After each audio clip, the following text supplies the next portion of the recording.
नक्षा प्रकल्प अंतर्गत कन्नड शहरातील ड्रोनद्वारे मोजणीच्या कामास 4 मार्च रोजी सुरुवात करण्यात आली आहे। नक्षा प्रकल्प अंतर्गत मौजे कन्नड येथील नगरपालिका क्षेत्रात मालमत्ता धारकांची मोजणी ड्रोनद्वारे करणे सुरू आहे। याबाबत उपअधीक्षक भूमी अभिलेख कैलास मिसाळ यांनी माहिती दिली की आज पूर्ण शहराची ड्रोनद्वारे मोजणी पूर्ण झाली आहे। 15 दिवसात ड्रोनचे नकाशा येईल।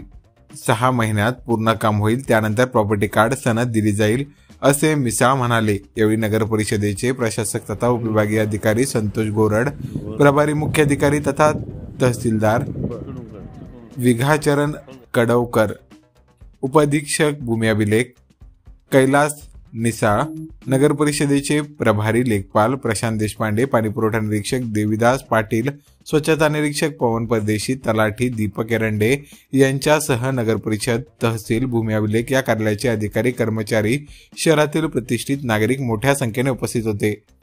कन्नड शहरातील नागरिकांच्या मालमत्तेचे प्रॉपर्टी कार्ड व्हावे यासाठी छत्रपती संभाजीनगर उपसंचालक भूमी अभिलेख कैलास जाधव, छत्रपती संभाजीनगर जिल्हा अधीक्षक भूमी अभिलेख डॉक्टर विजयवीर, छत्रपती संभाजीनगर जिल्हाधिकारी दिलीप स्वामी यांचे मोलाचे मार्गदर्शन लाभले आहे।